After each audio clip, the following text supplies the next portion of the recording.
हम लोग वॉइस पर, और आज वॉइस का टेंस के आधार पर तीसरा टेंस है जिसका नाम है फ्यूचर टेंस। क्या नाम है? Future tense. तो जरा हम लोग फ्यूचर टेंस का स्ट्रक्चर जानते हैं कि वॉइस में फ्यूचर टेंस का क्या स्ट्रक्चर है। जैसे मैंने एक टेंस लिखा सिंपल का, Ram will write a letter. Ram will write a letter, ये कौन टेंस है? सिंपल में फ्यूचर टेंस है। तो सिंपल में फ्यूचर टेंस में ये वॉइस के आधार पर इसका स्ट्रक्चर क्या होगा? ऑब्जेक्ट प्लस शैल या will plus be plus V3 plus by plus subject. तो इसी स्ट्रक्चर के आधार पर हम लोग इसको बनाएंगे जो आपके सेंटेंस यहाँ दे रखे हैं। ठीक है, तो यहाँ लिख रहा है Ram will write a letter, इसके अनुसार स्ट्रक्चर कर रहा है ऑब्जेक्ट। तो ऑब्जेक्ट इसमें कौन है? A letter. तो यहाँ लिखे हम लोग अ लेटर। कोई दिक्कत? इसमें दोनों हेल्पिंग वर्ब में कौन सा लगेगा, शैल या विल? तो हम लोग लिखेंगे यहाँ पर विल। उसके बाद ये क्या लिखा हुआ है? बी, यहाँ लिखेंगे बी। उसके बाद लिखा हुआ है वर्ब का तीसरा रूप, इसमें वर्ब कौन है?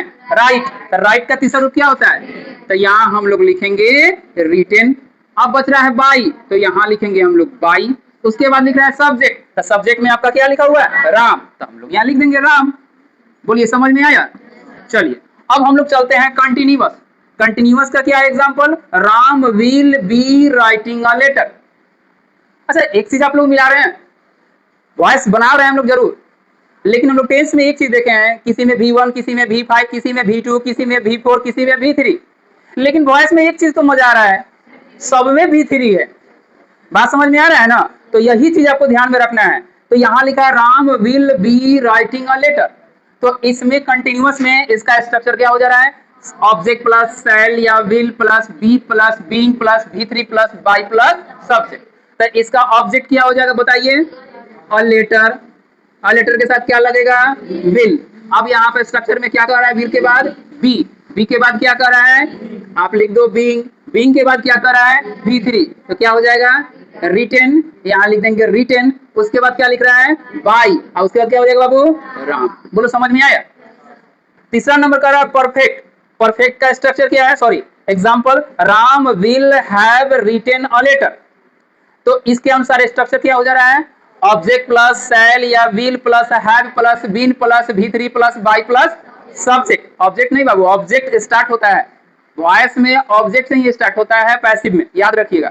अगर सब्जेक्ट से स्टार्ट हो रहा है तो वो टेंस हो गया, यानी टेंस में कौन टेंस हो गया? ये एक्टिव।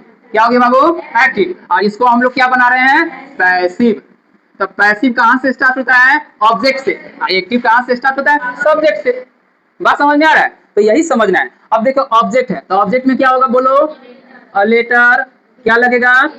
विल, उसके बाद क्या लगेगा? हैव, उसके बाद क्या लिखा हुआ है? हैव बीन, उसके बाद क्या लिखेंगे बाबू?